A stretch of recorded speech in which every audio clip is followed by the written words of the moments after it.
Buddhism originated approximately 2,500 years ago in India, and although it is a predominant religion in the East, it has only recently come to the West. Here in the U.S., there is a small but dedicated group of Americans who not only practice Buddhism as their religion, but have also taken vows of ordination as Buddhist monks and Anis who have devoted their lives to their spiritual path.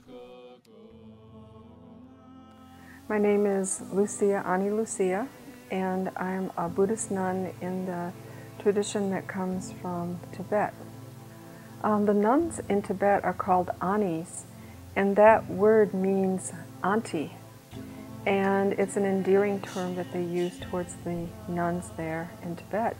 And it's carried over here to the West, so that's why I'm called Ani Lucia. In other traditions, like the Catholic tradition, we would be called sisters or nuns. No, I was not raised Buddhist. I didn't become a Buddhist till I was about 38 years old. And I was raised Protestant. When I told my family I was converting to Buddhism, they had a hard time understanding it, and it was very difficult for them. But now they have looked at how I am and that I'm happy, and they have no problem with it at all. And my mother, in fact, is my greatest advocate. Some Buddhists choose to remain lay practitioners and maintain a traditional American lifestyle, while others, like Ani Lucia, choose a life of ordination.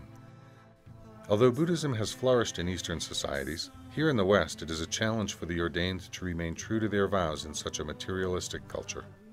There are great differences between the lifestyle of a layperson and an ordained person. And so when you take ordination, you have to really be ready and understand the commitments. The focus of one's life is specific to the path and the method and practice and meditation.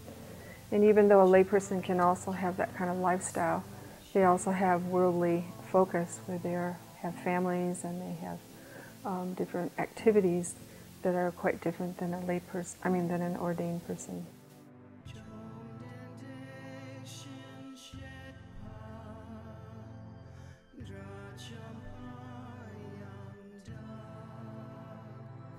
The main reason that I chose ordination was because I felt like it would be the swiftest way for me to accomplish the goals on the path.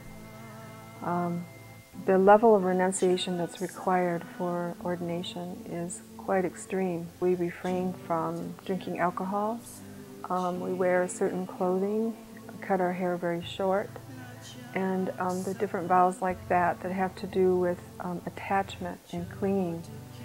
And it seems like we're giving something up, but instead we're like releasing ourselves from that attachment.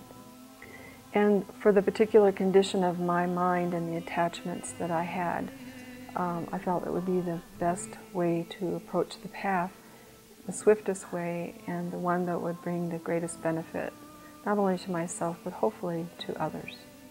As Buddhism grows in the U.S., it continues to be a challenge for the ordained to harmoniously merge their vows with a traditional Western culture. Here in the West, as a Buddhist monastics, we don't have support for ourselves financially. In some of the traditions here in this country, especially like Catholicism, there is support, but for Buddhists there is none, not in the same way. So we have to have jobs and support ourselves. In Eastern cultures, the community accepts the responsibility of supporting the monasteries and the monks and Anis who live there, while in the U.S. there is no such support structure. I'm here at my job at the medical center in Verde Valley, and I'm an ultrasound technologist. This is the equipment that I work on. And this job is really good for me as a Buddhist nun because it's one of service where I can be a benefit to other people. And so it fits in nicely with my practice and being a nun. Despite the challenges faced by the ordained in the West, the small but dedicated group of monks and Anis like Lucia are succeeding at merging their religious beliefs with our Western culture and helping Buddhism to take root.